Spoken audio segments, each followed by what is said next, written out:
جو سائیکالوجی کا پریکٹیکل ہو رہا تھا، پروفیسر نے ایک چوہے کے لیے ایک طرف کیک رکھ دیا اور دوسری طرف چوہیاں رکھ دی۔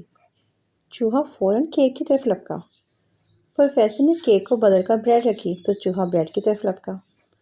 مختلف کھانے بدل بدل کر دیکھے مگر چوہا ہر طرف کھانے کی ہی طرف بھاگا۔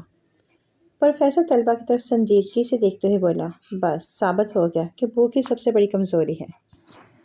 سر، ایک دفعہ چوہا بھی بدل کر دیکھ لیں، ہو سکتا ہے یہ اس کی بیوی ہو۔ کلاس روم کے آخری بینچ سے آواز آئی۔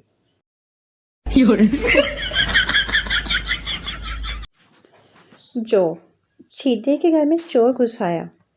اس نے بڑی ہوشیاری سے کام لیتے ہوئے چور کی کن پٹی پر پستول رکھا اور ہاتھ اوپر کرایا، منہ دیوار کی طرف کر کے کھڑا کر دیا۔ آپ سوچنے لگے کہ شور مچا کر محلے والوں کو بلایا جائے یا فون پر پولیس کو اطلاع دی جائے۔ اسی دوران اس کا چھوٹا بیٹا پانی کا گلاس لے کر بھاگا ہوا ہے۔ بیٹا، ابو پستول میں پانی بھر لے، یہ پانی بغیر نہیں چلتا۔ No, no, no, no.